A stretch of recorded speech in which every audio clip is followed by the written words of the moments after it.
Saturday ഞങ്ങളുടെ ഒരു shopping day ആയിരുന്നു. ഞാൻ പോയത് കോസ്കോയിലും ഇന്ത്യൻ സ്റ്റോറായ വിജയതയിലുമായിരുന്നു.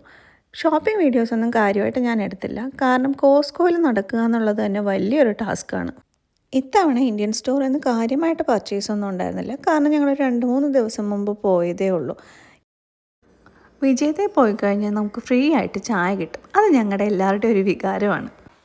ഇത്തവണത്തെ ഒരു ബോണസ് എന്താണെന്ന് വെച്ചാൽ സാമ്പിളായിട്ട് അവിടുന്ന് കുൽഫി ഐസ്ക്രീം കിട്ടി. അങ്ങനെ അതും വാങ്ങി ഞങ്ങൾ തിരിച്ച് വന്നപ്പോഴാണ് കാർ വാഷിങ്ങിന് കയറിയത്.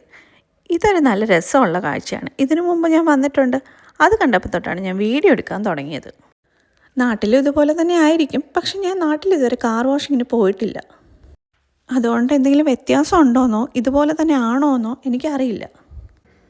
അപ്പോൾ ഞാൻ ഈ കണ്ട എക്സ്പീരിയൻസിനെ കുറിച്ച് പറയാം. കളർഫുള്ളായിട്ട് പത വരുന്നതും ഞങ്ങളിങ്ങനെ പതയിൽ മുങ്ങി നിൽക്കുന്നതും ഞാനും ദച്ചു നന്നായി എൻജോയ് ചെയ്തു.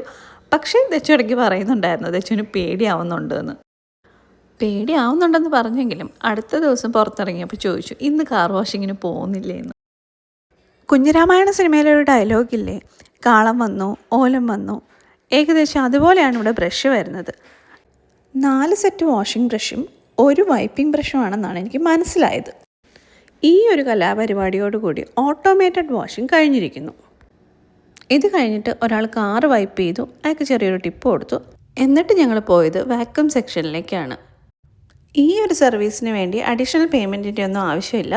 ഞങ്ങൾക്ക് ആദ്യം കിട്ടിയൊരു ടവല് ഞങ്ങൾ ഇവിടെ ഒരു ബാസ്ക്കറ്റിലിട്ടു. അത് കഴിഞ്ഞിട്ട് കാറിൻ്റെ ഉൾവശം വാക്യൂം ചെയ്തു. അത് സെൽഫ് സർവീസാണ്. എന്നിട്ട് ഞങ്ങൾ വീട്ടിലേക്ക് തിരിച്ചെത്തി. ഇനി അടുത്ത മെയിൻ പരിപാടി എന്ന് പറയുന്നത് കോസ്കോയിൽ നിന്നും വിജയതയിൽ നിന്നും വാങ്ങിയ സാധനങ്ങൾ വീട്ടിനകത്തേക്ക് എത്തിക്കുന്നതാണ്. ഇതിൻ്റെ ബില്ല് ഞാനിവിടെ വെച്ചിട്ടുണ്ട്. ഇനി മിസ്റ്റർ പോഞ്ഞിക്കരയുടെ ബോഡി ഷോ. കുളിച്ച് സുന്ദരനായ കാറിനെ ഒന്ന് കണ്ടാലോ?